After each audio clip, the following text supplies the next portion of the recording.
والصوم في السفر መንገድ ላይ ጉዞ ላይ ያለ ሰው መጾሙ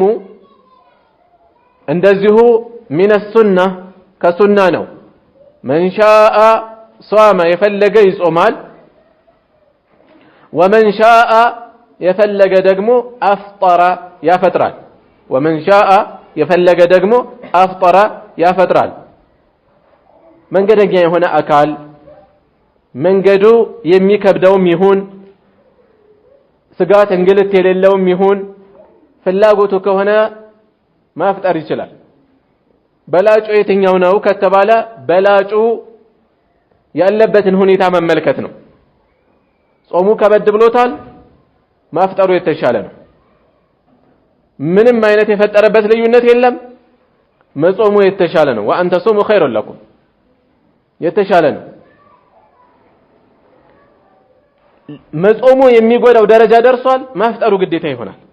ጉዳት በሚያስከትልበት ደረጃ ከሆነ ኋላ ላይ ያፈጥራል ኋላ ላይ ይጾማል ስለዚህ ሁኔታውን በተመለከተ ሰዎች ከዚህ ከጉዞ አንፃር ጾምን በተመለከተ ለሶስት ሊከፈል ይችላል ሁኔታው ማለት ነው በአንድ በኩል ጾሙ ተጨባጭ ጉዳት የሚያደርስበት ከሆነ ማፍጠር ግዴታ ይሆናል ጉዳት አያደርስበትም ግን ከብዶታል ለሱ ማፍጠሩ የተሻለ ነው ልዩነት የለውም ቢጾም የተሻለ ነው ስለዚህ ሁኔታውን አይቶ መወሰን ይችላል አይ ፍላጎቱ ምርጫው ከሆነስ ምርጫው በእጁ ነው ያለው ከፈለገ መጾም ከፈለገ አለመጾም ይችላል ጉዳቱ የሚያስከትል ከሆነ ግን ረሱል ሰለላሁ ዐለይሂ ወሰለም ليس من البر الصوم في السفر ብለዋል በመንገድ ላይ ጉዞ ላይ ሆኖ መጾም ከመልካም ስራ አይደለም ብለዋል ይሄ ጉዳት ለሚከብደው ሰው ነው እንጂ كنا نسافر انس بن مالك من ብለዋል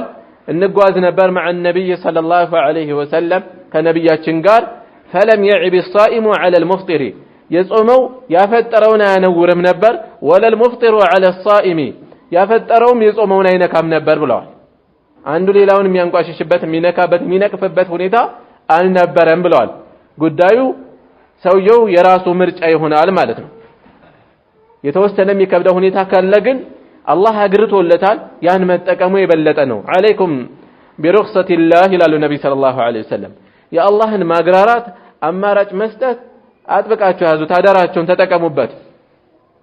الذي رخص لكم ለእናንተ ያግራራላችሁም ብለዋል ስለዚህ በዚህ አግባብ እንይዘዋለን ማለት ነው እንደየሁኔታችን ጉዞ ምን አይነት ጉዞ ነው ሶላቱም ላይ አነሳን ጉዞን እዚህም ላይ ጉዞን አነሳን ጾምም ላይ የትኛው ነው ዑለማ የተለያየ ሐሳብ አንስተዋል ከፊሎች የረሱልን ሰለላሁ ዐለይሂ ወሰለም ጉዞ መነሻ በማድረግ ከዛ ያነሰ ከሆነ አይቻልም ብለው ያስቀምጣሉ ያንን ተቅዲር ሲያደርጉ ዛሬ ባለው መለኪያ ከ80 ኪሎ ሜትር በላይ በሆነ የተጓዘ ሰው 81 ኪሎ ሜትር በላይ የተጓዘ ሰው እንጂ ከዛ ባነሰ አይፈቀድም ያሉ ዓሊሞች አሉ والله اعلم ሸሪዓው ነስ ያላስቀመጠባቸውን ጉዳዮች ለምሳሌ ኢብኑ ተይሚያ ረሂመሁላህ ምን ይላሉ መለኪያቸው ዑርፍ ነው ይላሉ የሸሪዓ ትእዛዝ የመጣበት ጉዳይ አለ በሸሪዓ የሚታወቅ የሆነ ጉዳይ አለ ነገር ግን ገደቡ በቁርአን በሐዲስ ካልተቀመጠ መለኪያው ዑርፍ ነው የሰዎች መለኪያ ነው ይላሉ ልማዳቸው ነው መለኪያ የሚሆነው ማለት ምንድነው አሁን ያለነው ጉዞ ላይ ነው ለምሳሌ አንድ ሰው ከቤቱ ወጥቶ ወደ ሆነ ቦታ ቢሄድ ወደ ሰው ሀገር ሄዷል ብለው ሰዎች የሚገልጹበት ርቀት ከሆነ ዑርፉ ይሄ ነው መለኪያው አሉ እከሌት አለ አይ መንገድ ወጥቷል እኮ ከዚህ ተነስቶ ቤተል ቢሄድ ጦር ኃይሎች ቢሄድ መንገድ ወጥቷል አይባልም የሰው ሀገር ሄዷል አይባልም ስለዚህ የሰዎች ዑርፍ መለኪያ ይሆናል ከዒባዳ ጋር የተቆራኘ ከመሆኑ ጋር ማለት ነው ልብ በሉ የሰዎች ዑርፍ መለኪያ ይሆናል ወደ ሰው ሀገር ሄዷል ከተባለ እንደ መንገድ እንደ ጉዞ ይቆጠራል ማለት ነው ኪሎ ሜትሩ አይደለም መለኪያው መሳፋው አይደለም መለኪያው ሰዎች በዑርፋቸው በልምዳቸው በዚህ መልኩ የሚገልጹት በዚህ መልኩ የሚረዱት ነገር እንደ ሰፈር ይቆጠራል